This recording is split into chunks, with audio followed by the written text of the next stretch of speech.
I usually read every single letter from the date when it was written 250 years ago. But we're a little behind schedule because I missed a few days. So for the next few days at least, I'm going to do something new. Instead of reading every single letter from the day, we're going to read one in particular.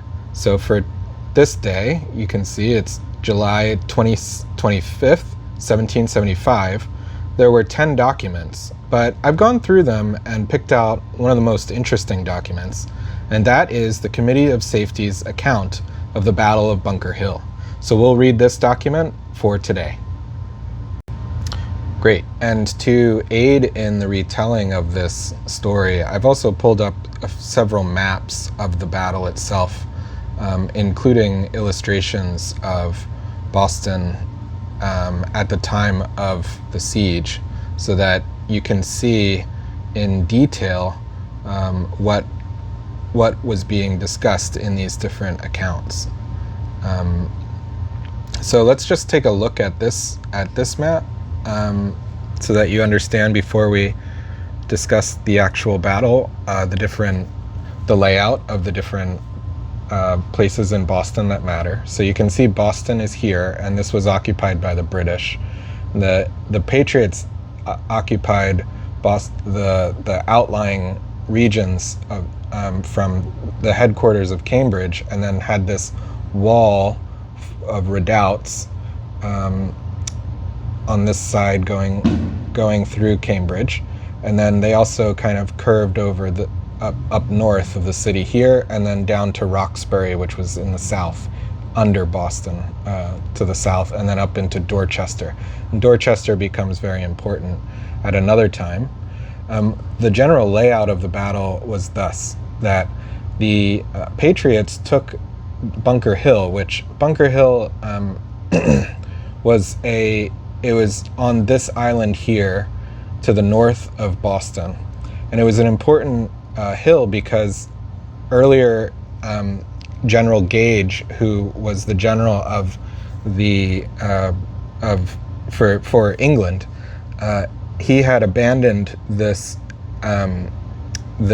island and burned Charlestown, leaving this island, or this sort of peninsula of Charlestown, relatively abandoned. There wasn't really anyone here, and these are strategic vantage points over the city of Boston. So for a little while, no one was occupying it. It was uncontested territory, and the Patriots, before General Washington arrived in Boston, the Patriots basically moved troops onto these hills, and when they did that, they took Bunker Hill, but also Breed Hill, which was a forward position. And when they did that, the British were forced to respond, and that kicked off the Battle of Bunker Hill. So Breed's Hill was here, and this is actually where most of the action happened.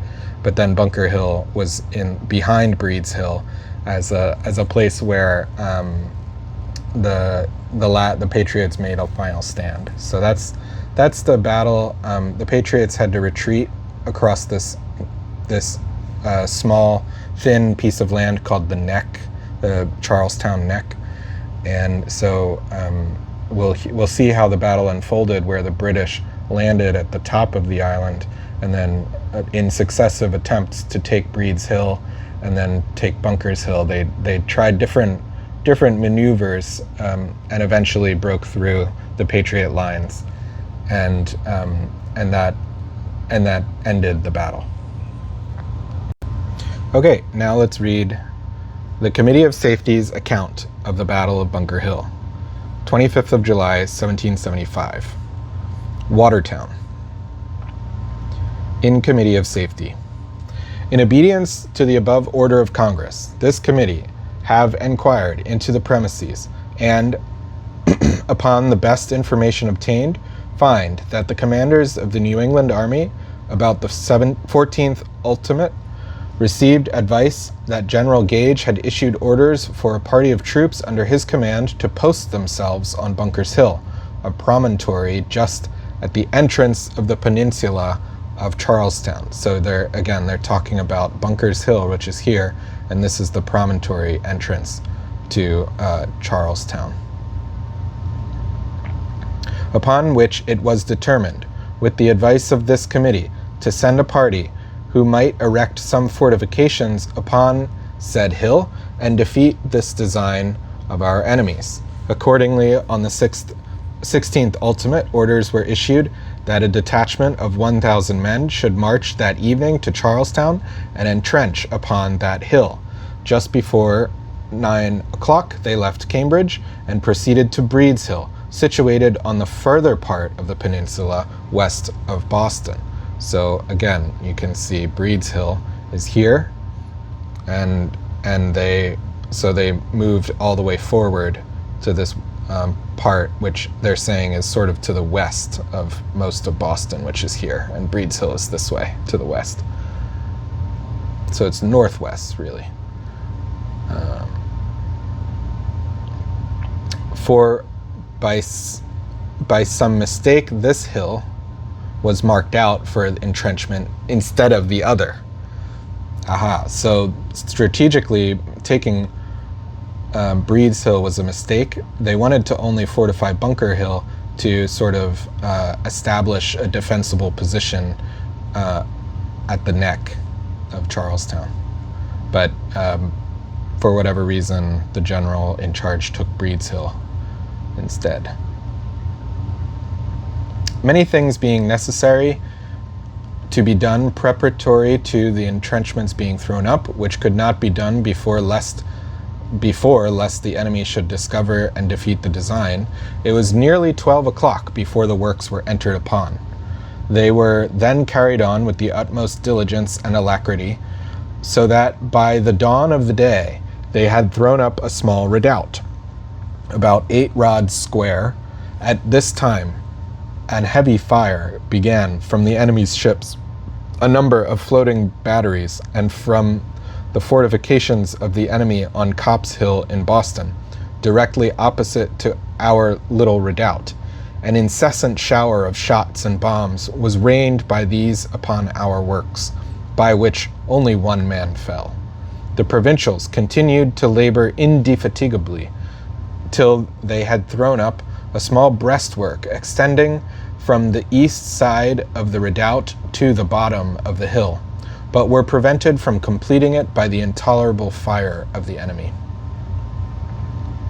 So they're describing that at the beginning of the battle, the Patriots snuck over the neck over to Breed's Hill early in the morning and started setting up a fortification. And you can see this little squiggly line here is, let me actually use this link here. You can see basically this squiggly line marks the redoubt that the Patriots built. They're calling that a breastwork. Thrown up a small breastwork extending from the east side of the redoubt. Between 12 and 1 o'clock, a number of boats and barges filled with regular troops from Boston were observed approaching towards Charlestown. So again, there were various ships in the harbor here that were firing on this redoubt, and in the meantime, the transports brought troops over and landed here at the north part of the island. These troops landed at a place called Moreton's Point, situated a little to the eastward of our troops, of our works. This brigade formed upon their landing and stood thus formed till a second detachment arrived from Boston to join them. Having sent out large flank guards, they began a very slow march towards our lines. At this instant, smoke and flames were seen to rise from the town of Charlestown, which had been set on fire by the enemy, that the smoke might cover their attack upon our lines, and perhaps with a design to rout and destroy 1 or 2 regiments of provincials who had been posted in that town. So basically, you can see the town of Charlestown is here, and Charlestown had a very good line of sight into Breed's Hill. There were maybe a couple hundred yards of fields between Charlestown and Breed's Hill. And so the provincials, as they were calling themselves, but these were the Patriots. The Patriots set snipers in these buildings in Charlestown to fire upon troops as they were coming in. And in this letter, they're kind of saying, well, maybe the enemy wanted to burn Charlestown to push out the snipers, and also hope that smoke would blow across the battlefield to obscure their troop movements. Okay. The provincials within their entrenchments impatiently awaited the attack from the enemy, and reserved their fire till they came within 10 or 12 rods, and then began a furious discharge of small arms. This fire arrested the enemy, which they for some time returned without advancing a step, and then retreated in disorder and with great precipitation to the place of landing, and some of them sought refuge within their boats. So, okay, I'll give more detail. What happened here is you can see the way the British lines advanced on Breed's Hill. They advanced in typical formation, where it was 1 or 2 or 3 lines deep, and just a very long front of men, line of men advancing in forward step. And really, that's not a good strategy when you want to take a redoubt like this. You want deeper lines, a narrower column. And this is according to the best military doctrine of their day. The basic idea was that you'd want a deeper line of men, a longer column, and you'd want to punch through punch through enemy fire and into the redoubt with that force of a more concentrated column. Instead, General Gage aligned his men in a long line with only a few lines deep, and that was because he didn't really expect the Patriots to have the resolve to hold out. He thought that if he displayed the full width of the army, that it would be very intimidating to see this huge line of men moving across the battlefield up against the Patriot lines, and that they would be afraid and break and run. That didn't work. The Patriots had a stronger resolve, and so in the second attempt, second or maybe even the third attempt, I forget, but they reform into that classic sort of narrower, longer column, and they punch through. Okay. Here, their officers were observed by the spectators on the opposite shore to run down to them, using the most passionate gestures and pushing their men forward with their swords. At length, they rallied and marched up with apparent reluctance to the entrenchment. The Americans again reserved their fire until the enemy came within 5 or 6 rods, and a second time put the regulars to flight, who ran in great confusion towards their boats. Similar and superior exertions were now necessarily to be made by the officers, which, notwithstanding the men discovered an almost insuperable reluctance to fighting in this cause, were again successful. They formed once more, and having been brought some cannon to bear in such a manner as to rake the inside of the breastwork from one end of it to the other, the provincials retreated within their little fort. The ministerial army now made a decisive effort. The fire from the ships and the batteries, as well as from the cannon in the front of the army, was redoubled. The officers in the rear of their army were observed to goad forward the men with renewed exertions, and they attacked the redoubt on 3 sides at once. The breastwork on the outside of the fort was abandoned, and the munition of the provincials was expended, and few of their arms were fixed with bayonets. Can it then be wondered that the word was given by the commander of the party to retreat? But this he delayed till the redoubt was half filled with regulars, and the provincials had kept their enemy at bay, for some time confronting them with the butts of their muskets. The retreat of this little handful of brave men would have been effectually cut off, had it not happened that the flanking party of the enemy, which was to have come upon the back of the redoubt was checked by a party of provincials who fought with the utmost bravery and kept them from advancing farther than the beach. The engagement of these two parties was kept up with the utmost vigor, and it must be acknowledged that this party of the ministerial troops evidenced a courage worthy a better cause. All their efforts, however, were insufficient to compel the provincials to retreat till their main body had left the hill. Perceiving this was done, they then gave ground, but with more regularity than could be expected of troops who had been no longer under discipline, and many of whom never before saw an engagement. Okay, so they're saying that the ministerial troops, having formed that narrower, deeper column, when they punched through the battery on Breed's Hill, the Patriots fought, and they really did try to hold this line.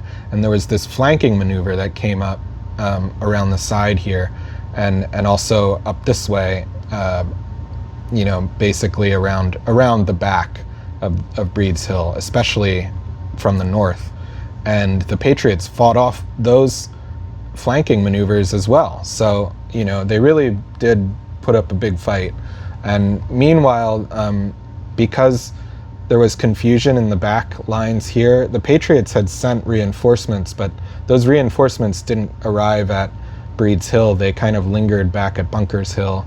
And there were some other miscommunications, but basically the Patriots at Breed's Hill ran out of ammunition because they didn't have backup, they didn't have reinforcements, and so eventually the lines broke and they fled. In this retreat, the Americans had to pass over the neck, which joins the peninsula of Charlestown to the mainland. This neck was commanded by the Glasgow man of war and two floating batteries placed in such a manner as that their shot raked every part of it. The incessant fire kept up across this neck had from the beginning of the engagement prevented any considerable reinforcement from getting to the provincials on the hill, and it was feared that it would cut off their retreat, but they retired over it with little or no loss.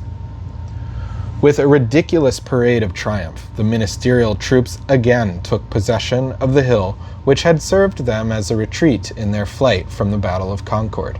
It was expected that they would prosecute the supposed advantage they had gained by marching immediately to Cambridge, which was distant but 2 miles, and was not then in a state of defense. This they failed to do. The wonder excited by such conduct soon ceased, when, by the best accounts from Boston, we were told that out of 3,000 men who marched out upon this expedition, no less than 1,500, 92 of which were commissioned officers, were killed or wounded, and about 1,200 of them either killed or mortally wounded. Such a slaughter was perhaps never before made on British troops in the space of about an hour, during which the heat of the engagement lasted, by about 1,500 men, which were the most that were at any one time engaged on the American side. The loss of the New England army amounted, according to an exact return, to 145 killed and missing, and between 300 and 404 wounded. 30 of the first were wounded and taken prisoners by the enemy. Among the dead was Major General Joseph Warren, a man whose memory will be endeared to his countrymen and to the worthy in every part and age of the world, so long as virtue and valor shall be esteemed among mankind. The heroic Colonel Gardner of Cambridge has since died of his wounds. The brave Lieutenant Colonel Parker of Chelmsford, who was wounded and taken prisoner, perished in Boston Gaol. That means jail.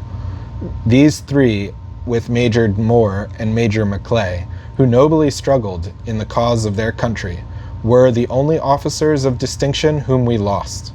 Some of great worth, though inferior in rank, were killed, whom we deeply lament. But the officers and soldiers in general who were wounded are almost all upon the recovery. The town of Charleston, the buildings of which were in general large and elegant, and which contained effects belonging to the unhappy sufferers in Boston, to a very great amount was entirely destroyed, and its chimneys and cellars now present a prospect to the Americans exciting in their bosoms an indignation which nothing can appease but the sacrifice of those miscreants who have introduced horror, desolation, and havoc into these happy abodes of peace and liberty.